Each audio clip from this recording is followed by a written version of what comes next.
Galera, tudo bem com vocês? Professor Albério aqui para poder estar ministrando essa aula para vocês.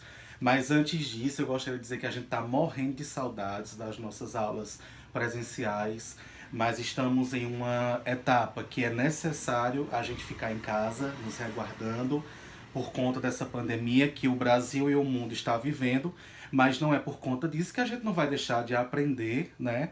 E de, basicamente, rever os nossos conteúdos de ciência, com certeza, né? Então, ó, vamos dar início hoje à unidade 2, capítulo 5, reprodução. E eu preparei essa videoaula aqui bem simplesinha para que vocês possam basicamente entender um pouco sobre esse capítulo. Eu tenho certeza que vocês vão entender. E qualquer situação, qualquer dúvida, sabe que pode nos procurar, né? Tanto no privado como na plataforma que a gente vai estar utilizando para essas aulas domiciliares, tá bom? Galera, ó, o nosso tema é reprodução, tá? Então nós sabemos que a reprodução ela pode acontecer de duas formas. Nós temos a reprodução assexuada e a reprodução sexuada, tá bom? Então o que foi que eu coloquei para vocês aqui na reprodução assexuada? Os indivíduos que surgem por esse tipo de reprodução são geneticamente idênticos. Então, o que é que acontece? Prestem atenção. A reprodução ela pode acontecer de duas formas, pela mitose ou pela meiose.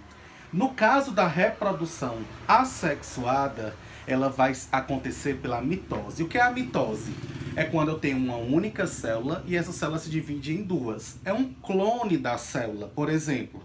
Nós temos vários tipos de reprodução, mas nesse caso, né, como eu estou falando na assexuada, ela automaticamente vai ser um clone do mesmo indivíduo. Por exemplo, vamos supor que eu esteja trabalhando aqui com qualquer elemento, tá? E aí que eu vou já citar quais são os exemplos para vocês desses tipos de reproduções.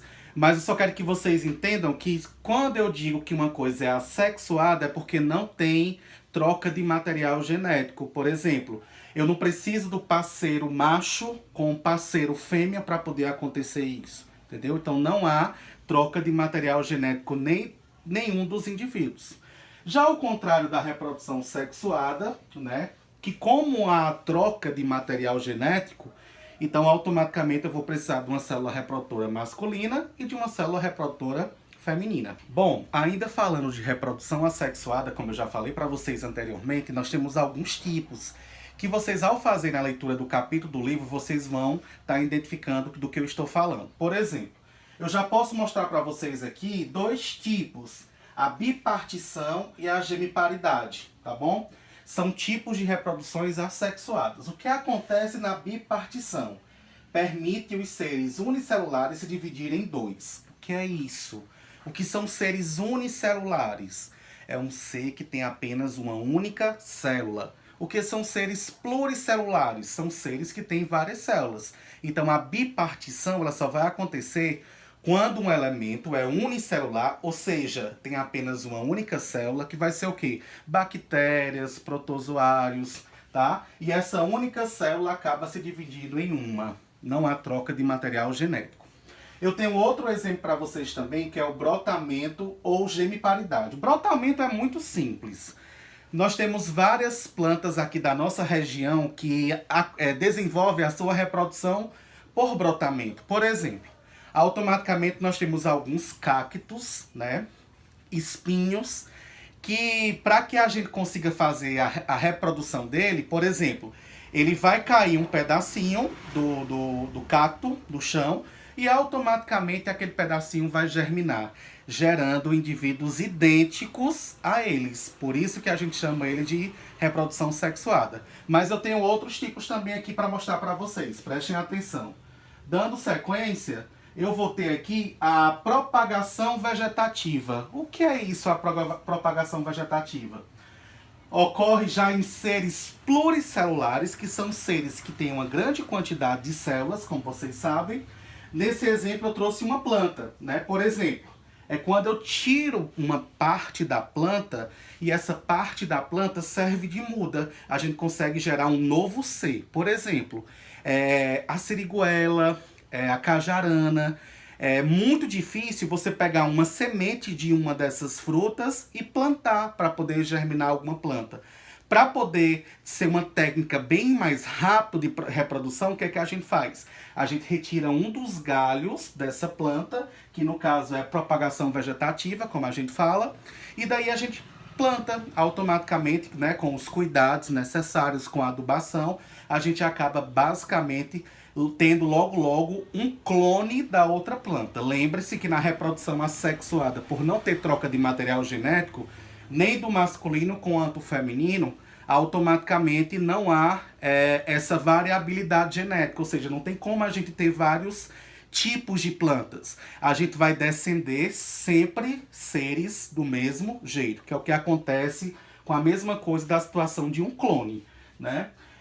Já dando sequência, né, eu trago para vocês aqui alguns exemplos de reprodução sexuada. Como eu citei anteriormente, a reprodução assexuada acontece por mitose.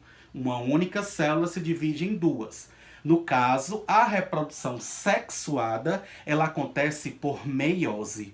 Mas por que acontece por meiose? Porque a troca de material genético, para acontecer uma reprodução sexuada, que é o tipo de reprodução dos humanos, é o tipo de reprodução de alguns animais, automaticamente eu tenho que ter o gameta masculino para entrar em contato com o gameta feminino e aí haver a fecundação. Isso, quando acontece a fecundação, a gente tem exemplo de uma reprodução sexuada, tá? Nesse caso, seres masculinos, eles produzem uma célula reprodutora chamada espermatozoide e os seres femininos acabam reproduzindo uma célula reprodutora chamada de óvulo, né, como vocês estão vendo aqui. Nós temos também, no caso, seres chamados de hermafroditas, que eles tanto vão produzir óvulos como espermatozoide. É como se ele tivesse as duas genitais nesse caso, né? Então, estes organismos, eles apresentam autofecundação, que é chamada também de fecundação cruzada. Trouxe dois exemplos aqui, né, de seres, de animais. A gente tem um anfíbio e a gente tem basicamente um inseto. Eles estão copulando. O que é copular? Ter a prática da relação, né, que quando é nos animais é chamado de copular. Automaticamente eles precisam juntar o material genético da fêmea e do macho para poder acontecer a fecundação. E nós temos alguns exemplos também, né, de reproduções sexuadas, que vocês vão ver aí no livro de vocês. Eu destaquei aqui alguns, por exemplo. O desenvolvimento do embrião, automaticamente, ele vai ser de acordo com o tipo de animais que a gente está trabalhando. Se é um réptil, se é uma ave, se é um anfíbio, se é um peixe, né? Então vocês vão ver essa diferenciação. Eu citei 3 exemplos aqui. Eu coloquei ovíparos, né? Por exemplo, ovíparos, com certeza vocês já estudaram sobre isso. São aqueles animais que automaticamente botam ovo para poder, né, nascer os seus filhotes. Nós temos também seres ovovíparos, ou seja, eles têm ovos, mas eles acabam habilitando esses ovos dentro da barriga da mãe, para depois eclodir, que é o caso de alguns peixes. E nós temos os vivíparos, né, que, por exemplo, os vivíparos são aqueles animais que automaticamente acaba procriando e deixando o embrião dentro da barriga da mãe, que é o caso de nós seres humanos, tá bom?